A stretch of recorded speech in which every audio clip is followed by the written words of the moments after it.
en su naturaleza de ser concebido para la lectura.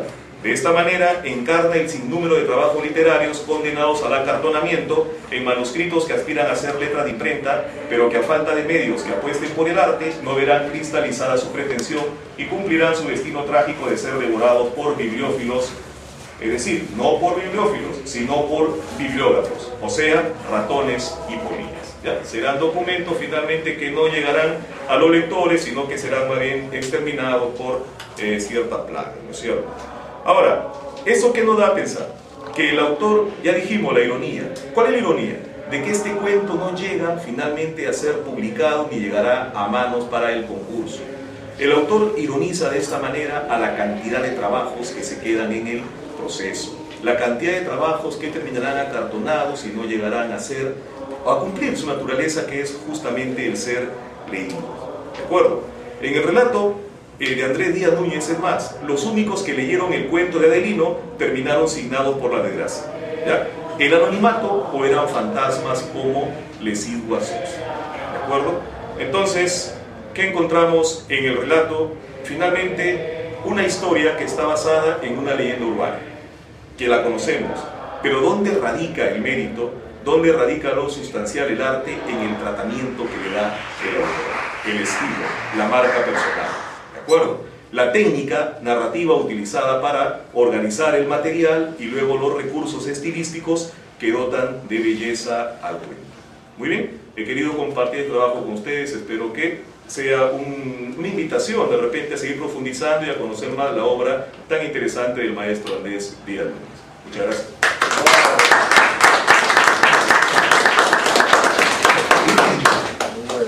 Muchísimas gracias a Gilbert Delgado por su comentario.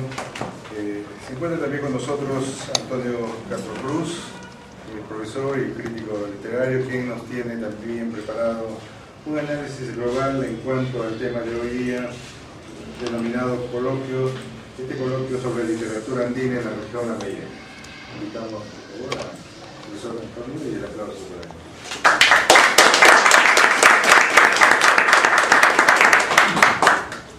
Muy bien, buenas noches con todos. Una vez más agradeciendo la invitación, ¿no?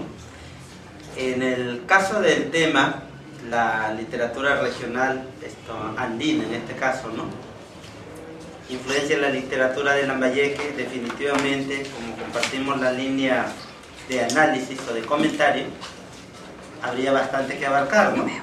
Así es que, de todas maneras, nosotros reconocemos el mérito de los autores que nos acompañan. El profesor Mario Castelo, don Javier Fernández, don Javier Villegas, el profesor Max de Surce, Andrés Díaz Núñez, el mismo profesor Gilbert Delgado, ¿no? O sea, toda esa gama de la literatura regional que de repente da una curiosidad, da unas ganas de analizar, de compartir con todos, ¿no? ¿Quién no recuerda, por ejemplo, la influencia, así para decirlo en forma contextual o literaria, de aquel poema pastoral en el caso de Mario Florián? O de repente la palabra, con solo mencionar la palabra urpi, ya tenemos una referencia a la literatura regional andina. Inclusive hay cuentos de Eleodoro Vargas Vicuña, uno muy concebido en el caso de La Pascualina, también desde el título, ¿no? Pascualina, la niña que jugaba con la muñeca de trapo, que esa muñeca de trapo finalmente es un actor que luego causa la muerte, ¿no?, de la niña pobre.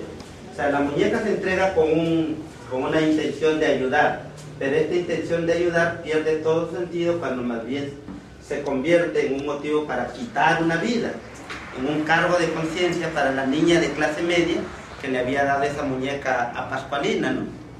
Hay también cuentos sobre el Pararaico, hay cuentos sobre el Huayco, las desgracias que hay para todo, ¿no?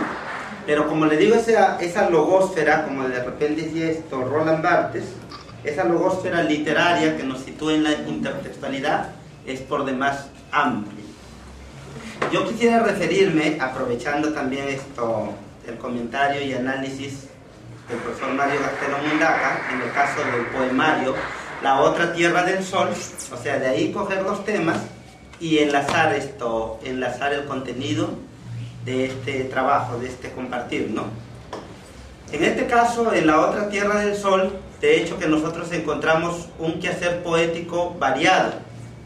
En La Otra Tierra del Sol, el profesor Mario Gastelo Mundaca, nosotros tenemos 3 temas, como son la justicia, la presencia de Dios y la libertad del hombre, la vida misma.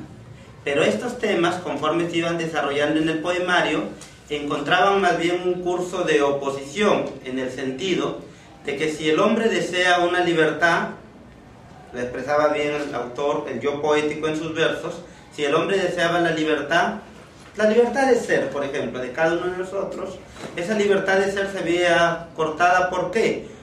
De repente por las instituciones que esclavizan al hombre en un trabajo que a veces nosotros o cualquiera entrega tanto materialmente y no es recompensado como es debido.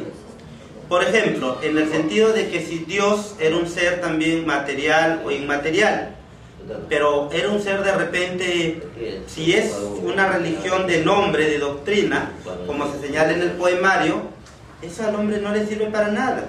Lo que más bien al hombre le sirve es una unión casi mística con Dios. Dios que bendice a una persona privilegiada, a un poeta.